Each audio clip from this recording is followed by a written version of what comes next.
Yo, what's up everybody? Welcome to my channel. Today we're diving headfirst into the vibrant, chaotic, and sometimes hilarious world of Egyptian vendors.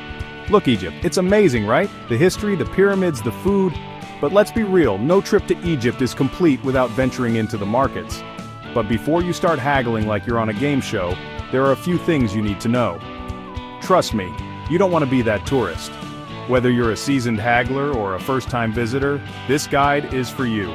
We're breaking down the top mistakes people make when dealing with vendors in Egypt. From the pyramids to the Souks, consider this your crash course in Egyptian market etiquette, and trust me, you're going to need it. The last time I was at Khan El Khalili, I almost bought a camel I didn't need. So buckle up, because we're about to navigate the maze of Egyptian markets together.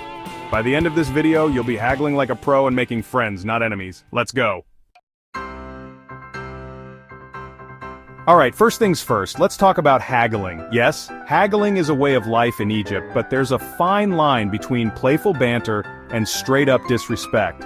Imagine someone walking into your house and demanding you sell your TV for half the price. Not cool, right? Same goes for vendors. You see that beautiful hand-woven rug, or that intricate silver necklace. The vendor put their heart and soul into it, or at least that's what they'll tell you. So when you start throwing out ridiculously low prices, it's not just about the money, it's about respect. Remember, haggling is a dance, not a wrestling match. Start with a reasonable offer, maybe 30% lower than the asking price, and let the negotiation flow from there. And hey, throw in a smile and a compliment. A little charm goes a long way, my friends. Look, I get it, you're excited, you're on vacation, you want to buy everything in sight, but hold your horses, Indiana Jones. Before you start flashing your cash and pointing at every shiny object, let's talk about cultural norms. Egypt, like any other country, has its own set of customs and traditions.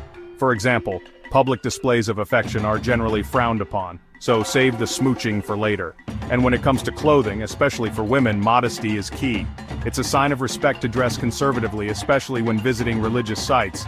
Remember, you're a guest in their country, so be mindful, be respectful, and embrace the local customs. You'll be surprised how far a little cultural sensitivity can go. Okay, picture this. You're strolling through the Khan El Khalili market, the aroma of spices filling the air, and bam! You see it, the perfect souvenir. But before you whip out your wallet, take a deep breath. Remember, in the world of Egyptian vendors, patience is a virtue. Just like you wouldn't buy the first car you see, don't settle for the first price you hear.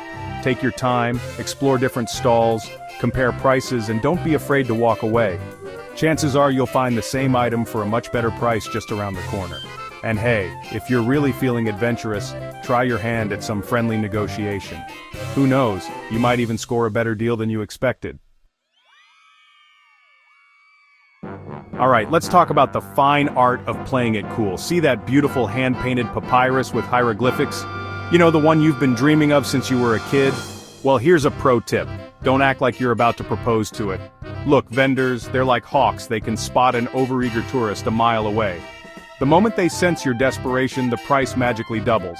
It's like they have a sixth sense. So here's the strategy. Act nonchalant, browse casually. And for goodness sake, don't start gushing about how much you love something. Remember, indifference is your friend. The less interested you appear, the better the price you'll get. It's a game of poker, my friends. And the vendor with the best poker face wins. Okay, let's talk money, because let's be real, that's what we're all here for, right? Now, while cash is definitely king in Egypt, that doesn't mean you should be walking around with wads of bills like you're Scrooge McDuck. Trust me, you don't want to be a walking target. Keep it simple, folks. Only carry the amount of cash you need for the day, and keep the rest safely locked up in your hotel safe. And if you're making a larger purchase, consider using a credit card. Many vendors accept them, especially in tourist areas. Remember, safety first, always. Don't let the excitement of haggling make you forget about common sense. Be smart, be vigilant, and keep your valuables secure. So, there you have it, folks. My guide to navigating the exciting and sometimes unpredictable world of Egyptian vendors.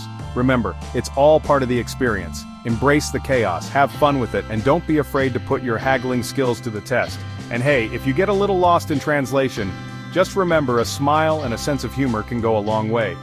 Who knows, you might even make a friend or two along the way. Thanks for watching. Don't forget to give this video a thumbs up if you found it helpful, and be sure to subscribe for more travel tips and adventures. Until next time, happy travels.